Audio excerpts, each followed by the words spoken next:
오늘 본문의 이 배경은 바로 이제 사사 시대의 배경을 두고 있습니다. 사사 시대 그 당시에는 블레셋이 굉장히 강성했었습니다.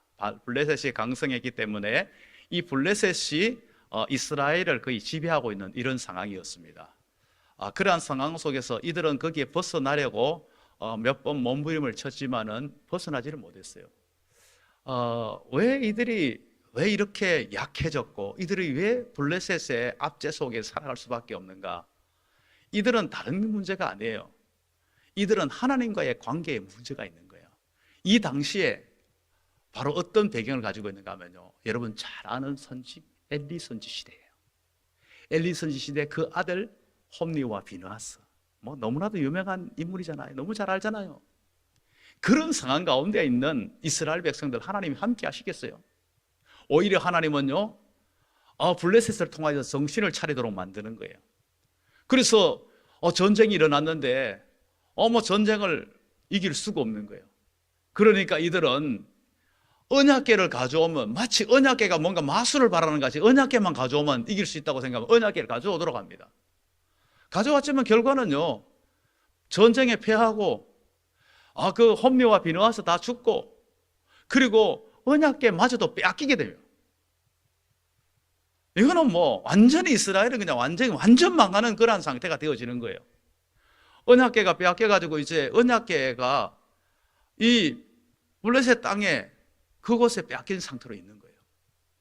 그런데 이제 하나님께서는 그렇다고 그냥 그 이방 땅에서 그러고 있는 그것을 하나님 허용하지 않아요.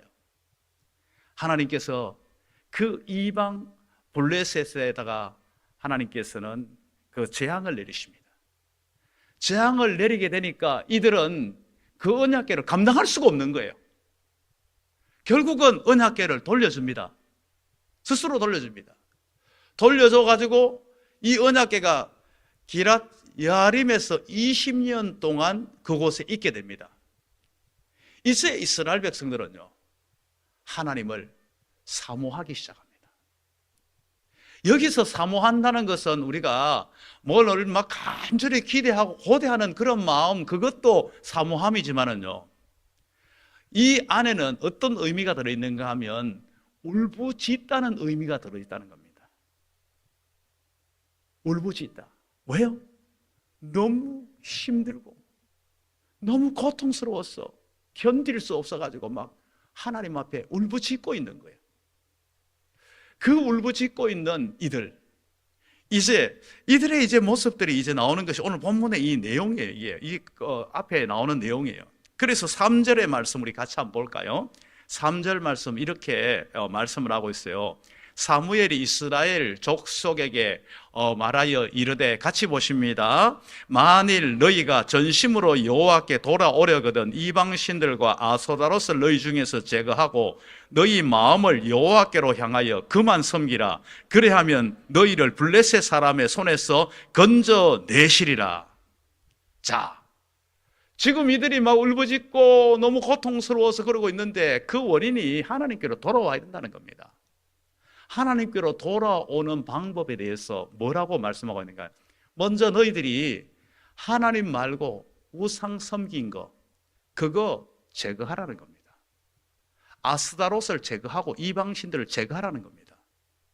이 가나안 땅에는요, 대표적인 우상, 남신이 바알이 있고 여신 아스타롯이 있습니다. 그 외에도 많은 우상들이 있어요. 이런 우상들을 섬긴 이것부터 제거하라는 겁니다. 제거하고 이제 하나님께로 오라고 말씀을 합니다. 이제 사무엘이 이스라엘 백성들에게 이제 하나님과의 관계를 회복하는, 회개하는 방법을 가르치는데 첫 번째가 바로 이방 신들 제거하라는 것을 말씀해 주고 있다는 겁니다. 이스라엘 백성들이 가나안 땅에 처음 정착했을 때는요, 굉장히 안정적인 삶을 살았어요. 처음에는 굉장히 안정적이었어요. 그러나 어느 순간부터 그 안정이 깨지기 시작합니다. 깨지는 계기는 언제부터 깨지냐? 하나님과의 관계가 문제가 생기면서 깨지기 시작합니다. 하나님과의 관계는 뭐가 들어와서 깨집니까? 우상이 들어오면서 깨집니다. 우상이라는 것은요,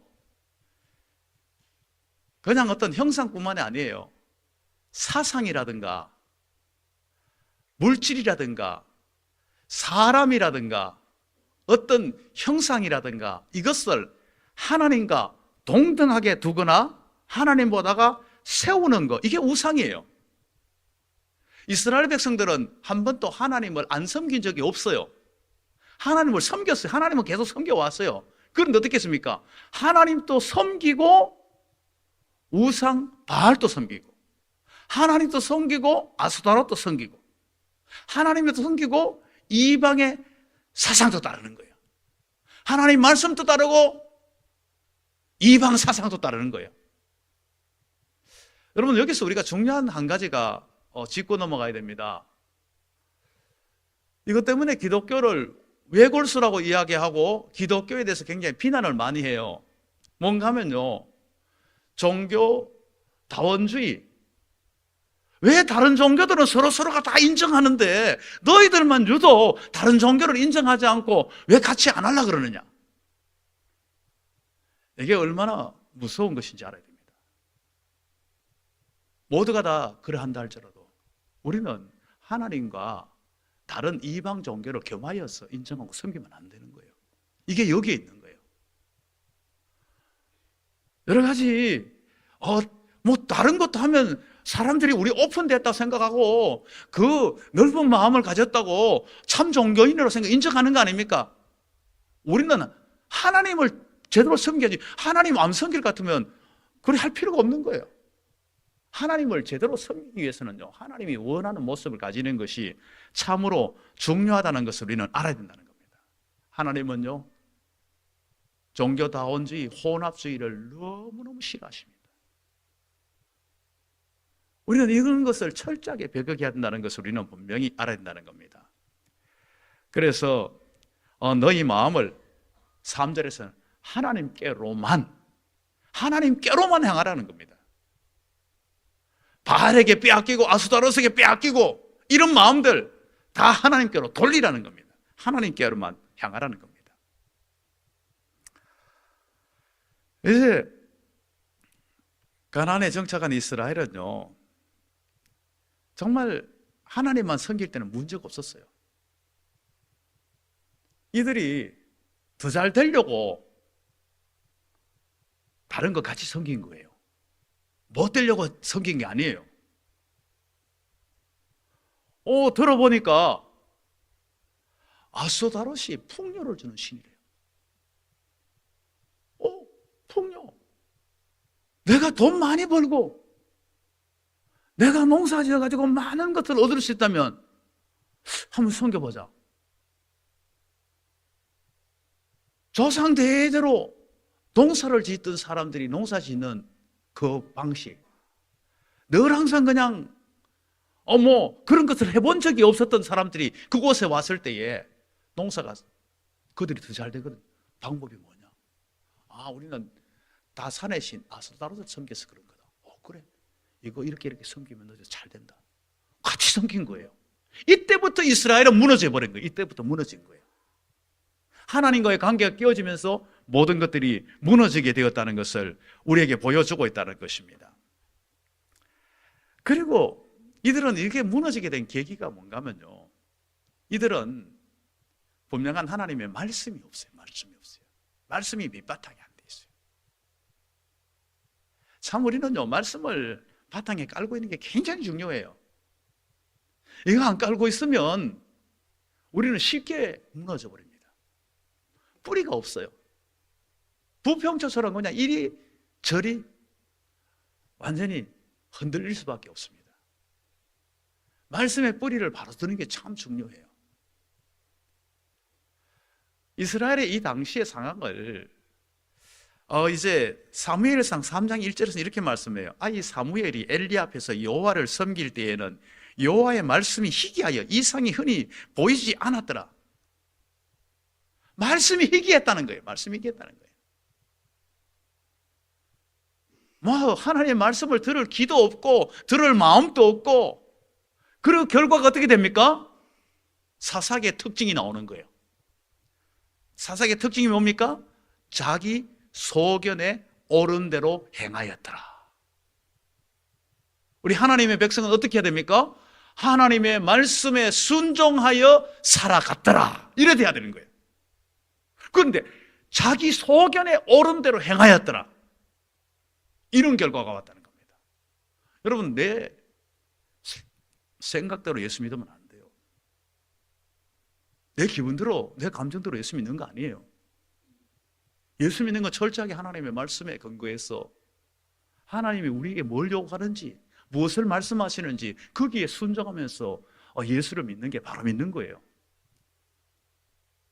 이들의 정말 이 문제가 여기에 있었다는 것을 우리에게 보여주고 있다는 겁니다. 하나님은 그래도 택한 백성을 버리지 않는다는 것이요, 그 어둠 속에 준비된 한 사람을 예비시켜 놓은 거예요. 그게 바로 사무엘이에요. 어둠 속의 혜성처럼 등장하는 이 사무엘이 이때에 뭔가 하면요, 너희가 이제 여호와께로 돌아올 때가 됐다. 여호와께로 돌아와라. 돌아오는 것이 회복이고 돌아오는 것이 부흥입니다. 부흥의 시작입니다. 돌아오라는 겁니다.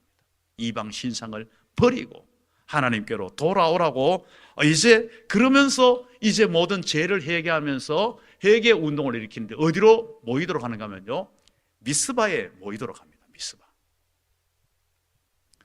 우리 6절 말씀 우리 같이 한번 읽어볼게요. 6절 같이 읽겠습니다.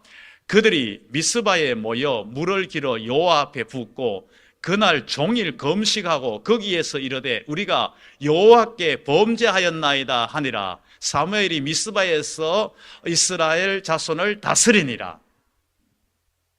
이제 이들이 미스바에 모여가지고 회개 운동을 하게 됩니다. 우리 10월 27일 지난 한국교회가 정말 이렇게 집회를 했잖아요. 저는 개인적으로 미스바 운동이 되게 해달라고 그렇게 기도했어요. 참석했을 때에 제가 기대하는 것만큼 할 필요 없지만은, 그러나 제가 기대했는 것만큼은 아니더라도 그래도 그 자리에서는요, 옛날과 좀 달랐어요. 주님과 첫사랑을 회복하게 해달라고 막 앞에서 부르짖고 사람들이 막 그곳에서 막 애통하면서 회개하면서 막 기도하고 물질주의에 물들어가지고 있었던 그 모든 것들을 회개하고 막 하는 모습이 저는 너무 그날 좋았어요. 막 그냥 그 모습들이 너무 정말 이게 한국교회 희망이 있다. 이런 모습으로 간다면 희망이 있다. 이들은 미스바에 모여가지고 자신들의 죄를 회개하기 위해서 모인 거예요. 다른 거 아니에요. 죄를 회개하기. 미스바라는 곳이 어딘가? 정확한 지명이 어딘가? 학자들이 따라가지고 그 옛날 지명에 대해서 견해가 조금 달라요. 그러나 성경의 여러 가지 것들을 연구해가지고 그 모든 지명과 모든 것들을 다 해서 볼 때에 그 미스바라는 것은요, 이 예루살렘 북쪽에 있는 테렌 미스베일 가능성이 크다고 학자들이 그렇게 주장을 해요. 그것은 어떤 것인가 하면요, 망대라는 뜻을 가지고 있어요. 미스바라는 망대. 망대는 높습니까? 낮습니까? 높잖아요. 높은 데예요. 그곳에 모여가지고 회개하는 거예요. 이 뭡니까? 공개적으로 회개하는 거, 공개적으로요. 모든 민족들 앞에서 공개적으로 회개하고 있는 거예요. 자신들이 얼마나 어리석었고 얼마나 악했고 얼마나 잘못되었는지를 숨기질 않아요. 우리는 어떻습니까? 회개할 때 우리는 어때요? 대체로 좀 숨기죠. 그래가지고 막 이렇게 할 때 누가 좀 들으면 어떻게 하나 해가지고 회개기도 하자 그러면 그냥 말을 막 가지고 막 돌려가지고 옆에 있는 사람 못 알아듣도록 하잖아요. 막 돌려가지고 막 웅얼거려가지고 그래가지고 최소한 기본적인 내 창피함이 다른 사람이 알려지면 안 된다. 이 추하고 더러운 것이 알려지면 안 된다. 이래가지고 숨겨요. 그게 일반적인 것이에요. 하나님만 아시면 되지 사람이 알 게 뭐야. 가능하면 마지막 자존심을 지키려고 해요. 모든 수치를 가리려고 해요. 그런데 지금 미스바에서 하는 건요, 그 모든 수치를, 모든 죄악들을 그냥 완전히 다 드러내고 있는 거예요. 다 드러내고 공개하고 있는 거예요. 이건 굉장히 어떤 면에서는요, 다시는 이 일을 범치 않겠다는 각오와 결단이에요. 우리가 혼자 그냥 조용히 하는 거, 그럴 수 있어요. 얼마든지요. 그런데 그 약점이 뭔가 하면요, 혼자 하다 보면요, 내 힘과 결심 약해가지고 또 다시 반복되고, 나는 하나님의 눈물 뿌림 회개했는데 또 다시 그 일을 또 해요. 그 모습이 가지고 있어요. 그렇게 안 하려고 공개하기도 해요. 한국교회 평양 대부흥은 1907년 평양 대부흥은 막 놀라운 역사잖아요. 이거 세계 교회 역사상의 역사가 기록되어질 정도로 평양 대부흥은 놀라운 일이거든요. 그 평양 대부흥이 어떻게 일어났는가 하면요, 평양의 장대영 교회에서 그 당시 길선주 목사님이 집회를 인도하는데 도무지 뭔가 안 풀려요. 뭔가 답답함이 막 도사리고 있는 거예요. 이게 뭐가 이렇게 콱 막혀 있나?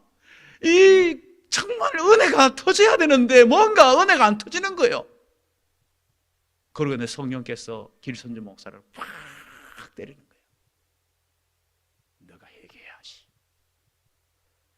길선주 장로 때입니다.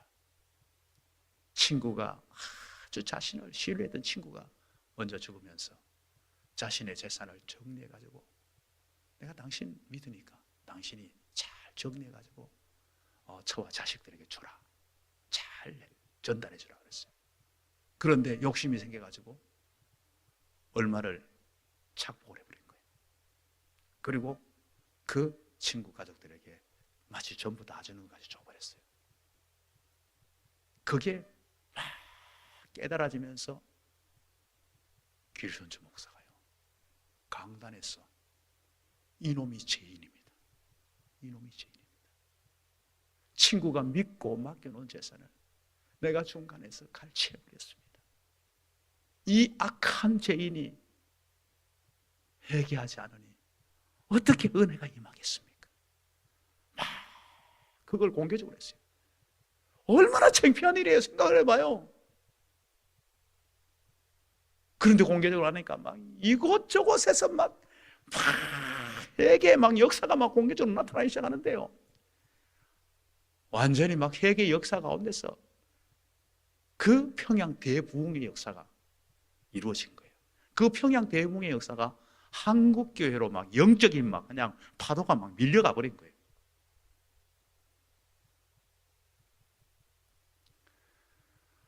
물론 우리가 이 부분을 꼭 그렇게 해야 된다, 저는 그렇게 꼭 강조하진 않아요. 이게 준비가 안 된 곳은요, 성숙하지 않은 곳은요, 오히려 굉장히 문제가 더 많이 야기돼요.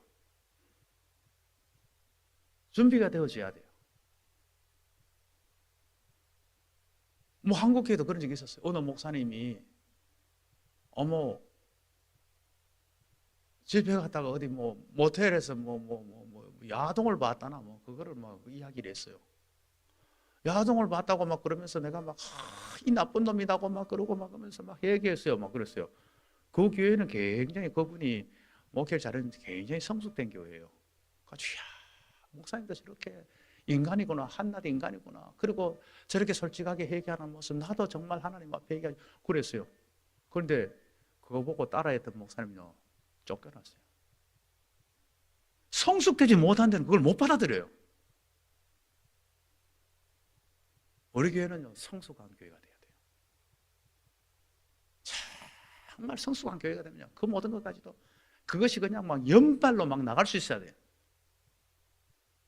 그런데 저놈의 죄인 저런 사람이 예수 믿는다고 이런 식으로 가버리면요, 이거는 완전히 서로 더 큰 문제가, 죄를 유발할 수 있는 거예요.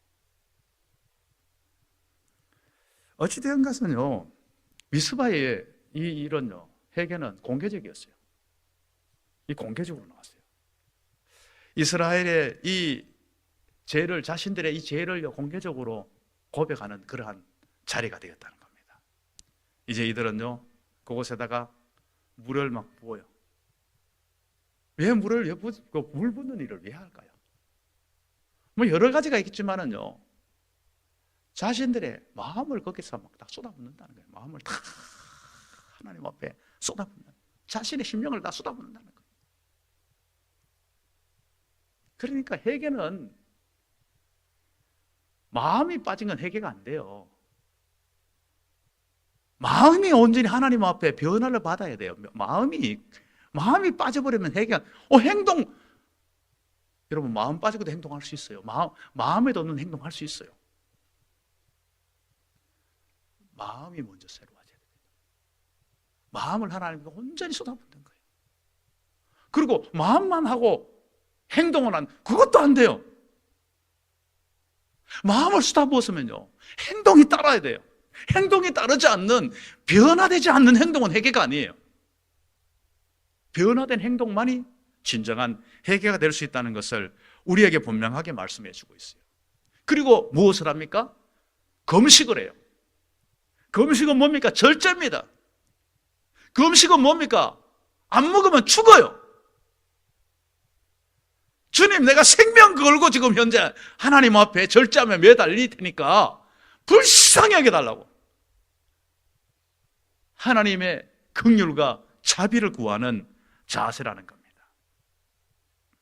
이렇게 정말 이렇게 하나님 앞에 이렇게 했을 때에 놀라운 역사가 나타나요. 이제 그 속에서 어떻게 됩니까? 사무엘의 역할이 굉장히 중요해요. 사무엘이 그들을요, 잘 이끌어가고 있어요. 이 상황 속에서 이 소식을 들은 블레셋이 위기감을 느껴요. 저것들 봐라. 저거 꼼짝 못하던 것들이 이제 뭔가 반항하려고 지금 현재 모였네. 그래서 이들이 이제 군대를 일으켜가지고 이들을 치러 올라오고 있어요. 우선은 두려워요. 그러나 확실한 지도자를 붙들고 있는 백성들은요, 지도자 사무엘에게 기도를 요청합니다. 우리를 위해서 기도해달라는 거예요. 그 기도를 요청해서 사무엘이 하나님 앞에 매달려 기도했을 때에 어떻게 됩니까? 하나님께서 그 기도에 응답하세요. 큰 노래소리. 그 노래소리라고 하니까 뭐 어느 정도인가? 아마 그냥 그 군대가 막 두려움과 막 공포 속에서 막 어지럽게 뭐 어떻게 해야 될 바를 모를 정도로 그런 소리가 난 거예요. 그렇게 해가지고 이들이 막 우왕좌왕 막 그냥 오합지졸이 돼가지고 막 어떻게 할 줄을 모를 때에 이제 이스라엘이 그들을 다 쳐버립니다. 그 결과 어떻게 됩니까? 이제 이들은 그 전쟁에서 승리하고 그동안 잃어버렸던 땅을 다시 찾습니다. 그리고 이제 다시는 블레셋이 일어나서 괴롭히지 못하는 이 땅에 평화가 오게 되는 놀라운 역사가 나타나게 되었다는 것을 말씀을 해주고 있습니다.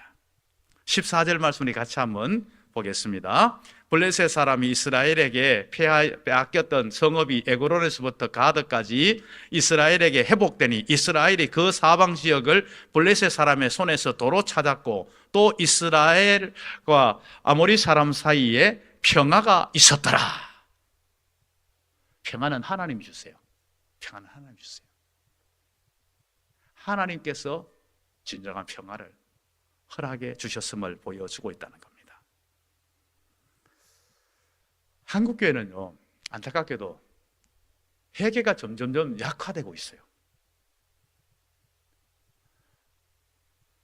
드러나는 것은 회개가 굉장히 많이 필요한데, 겉으로 드러나는 회개가 많이 필요한데, 회개는 점점점 약화되고 있어요. 죄는 점점점 많아지는데 죄에 대한 말씀은 점점 사라지고 있어요. 이게 한국의 안타까운 현실이에요. 우리는 분명히 알아야 됩니다. 죄가 얼마나 심각하고 얼마나 무서운지를 알아야 됩니다. 죄를 무섭게 여기면 큰일 납니다. 그리고 죄는 우리가 가지고 있어서는 안 됩니다. 회개해야 됩니다. 죄를 회개하는 방법은 오늘 사무엘상 7장에서 잘 말씀해 주고 이 원리입니다. 이 원리예요. 죄가 꼭 뭐 어떤 것이 아니라 죄의 근본부터 알아야 돼요. 하나님과 겸하여 했던 것들. 이 모든 것에서 뿌리를 두고 있다는 겁니다. 이것을 회개하고 오직 우리의 마음과 우리의 행동을 온전히 하나님께로 돌이킬 때에 하나님은 그 외의 모든 건 하나님이 다 처리하십니다. 우리에게 진정한 회복과 진정한 평화를 하나님 허락하십니다. 이 은혜를 우리 모두가 누릴 수 있기를 주님의 이름으로 축복합니다.